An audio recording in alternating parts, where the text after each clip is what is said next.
സുരേഷ് ഗോപി ഇതേക്കുറിച്ചൊന്നും മിണ്ടിയിട്ടില്ല എന്ന് പറഞ്ഞല്ലോ. അങ്ങനെ അദ്ദേഹത്തെ വല്ലാതെ വേദനിപ്പിക്കരുത്. അദ്ദേഹം ആ രോഷം മുഴുവൻ ഉള്ളിൽ ഇങ്ങനെ അടക്കുകയാണ് എന്നാണ് സുരേഷ് കുമാർ അതേക്കുറിച്ച് പറഞ്ഞത്. സുരേഷ് കുമാർ അദ്ദേഹത്തിൻ്റെ രാഷ്ട്രീയ സഹയാത്രികനാണ്, സിനിമയിലും സഹയാത്രികനാണ്, സുഹൃത്താണ്.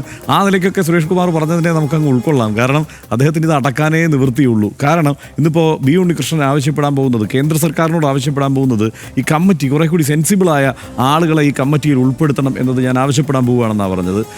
ഇങ്ങനെയാണ് അങ്ങനെ ഒരു കമ്മിറ്റിയെ ഉൾപ്പെടുത്താൻ പറ്റുക എന്നുള്ളതാണ് നമ്മൾ ആലോചിക്കേണ്ടത്. കാരണം ഒരു തരത്തിലും സെൻസിബിൾ അല്ലാത്ത, അങ്ങേയറ്റം തെറ്റായ വിവരങ്ങൾ ഇങ്ങനെ ആളുകൾക്കിടയിലേക്ക് വമിക്കുന്ന സിനിമകൾ ഇങ്ങനെ തുടരെ പുറത്തു വന്നു. ഇപ്പോൾ കാശ്മീർ ഫയൽസിന് ഏറ്റവും മികച്ച ദേശീയോദ്ഗ്രഥൻ എന്ത് സിനിമയ്ക്കാണ് ആ നിലയ്ക്ക് ഒരു അവാർഡാണ് കൊടുത്തത്. ഇപ്പുറത്ത് കേരള സ്റ്റോറി എങ്ങനെയാണ് 38,000 പെൺകുട്ടികളെ കേരളത്തിൽ നിന്ന് IS കൊണ്ടുപോയി എന്ന് പച്ച നുണ പറയുന്ന സിനിമ ഏറ്റവും കൂടുതൽ പ്രൊമോട്ട് ചെയ്തതാർക്കാണ്. പ്രധാനമന്ത്രി അടക്കം ഇറങ്ങി നിന്നിട്ടല്ലേ ആ സിനിമയെ പ്രൊമോട്ട് ചെയ്തത്. അപ്പോൾ ആ ഒരു രാഷ്ട്രീയ പദ്ധതിയെ അനുകൂലിക്കുന്ന, അതിന് വേണ്ടി പ്രവർത്തിക്കുന്ന ഒരു കമ്മിറ്റിയായാണ് ഈ പറയുന്ന സെൻസർ ബോർഡ് പ്രവർത്തിക്കുന്നത്. ആ സെൻസർ ബോർഡിനെ പിന്നെ കൂടുതൽ സെൻസിബിളായി പ്രവർത്തിക്കുന്ന മറ്റൊരു സെൻസർ ബോർഡ് ആക്കാമെന്നുള്ളത് ബി ഉണ്ണികൃഷ്ണൻ്റെ ആഗ്രഹമാണ്. പക്ഷേ നടക്കുമെന്ന് എനിക്ക് തോന്നുന്നില്ല. മാത്രമല്ല, ഇപ്പോൾ ഈ സെൻസർ ബോർഡ് ഇങ്ങനെ പരിമിത ബുദ്ധികളായ ആളുകളെ സെൻസർ ബോർഡിൽ കൊണ്ടുവച്ചതിൻ്റെ ഉത്തരവാദികൾ, അല്ലെങ്കിൽ അവരങ്ങനെയുള്ളവരായി തീരുന്നതിൻ്റെ ഉത്തരവാദികളിൽ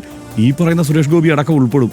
അതുകൊണ്ട് കാരണം അദ്ദേഹത്തിൻ്റെ ആഗ്രഹങ്ങൾ എന്തൊക്കെയാണ്? അദ്ദേഹം വ്യക്തി എന്ന നിലയിൽ നമുക്ക് മുന്നിൽ വന്ന് നിൽക്കുമ്പോൾ, രാഷ്ട്രീയ നേതാവ് എന്നുള്ള നിലയിൽ നമുക്ക് മുന്നിൽ വന്ന് നിൽക്കുമ്പോൾ അദ്ദേഹത്തിൻ്റെ ആഗ്രഹങ്ങൾ എന്തൊക്കെയാണ്? ഇവിടെ SC/ST വകുപ്പ് ഉന്നതരായ ബ്രാഹ്മണരോ നായിഡുവോ ഒക്കെ ഭരിക്കണം, അതല്ലെങ്കിൽ അടുത്ത ജന്മത്തിൽ എനിക്ക് ബ്രാഹ്മണനാവണം. ഇതൊക്കെ പരസ്യമായി സമൂഹ മധ്യത്തിൽ പറയുന്ന ആ നിലയ്ക്ക് ഈ നിലയ്ക്ക് നമുക്ക് ഈ പറയുന്ന അബ്സൈഡാണെന്ന് തോന്നുന്ന കാര്യങ്ങൾ ആവർത്തിച്ച് ആഗ്രഹങ്ങളായി പുറത്തു പറയുന്ന ഒരു നേതാവാണ് അദ്ദേഹം നായകനായി അഭിനയിച്ച സിനിമയാണിത്. അപ്പോൾ ഇതിൻ്റെ ഉത്തരവാദിത്വം, ഈ നിലയ്ക്കുള്ള ചിന്തകളെ ഈ നിലയ്ക്ക് പ്രസരിപ്പിക്കുന്നതിൻ്റെ ഉത്തരവാദിത്വത്തിൽ ഈ പറയുന്ന സുരേഷ് ഗോപിയും ഉൾപ്പെട്ടിട്ടുണ്ട്. അദ്ദേഹത്തിന് കൂടുതലൊന്നും പറയാൻ പറ്റില്ല.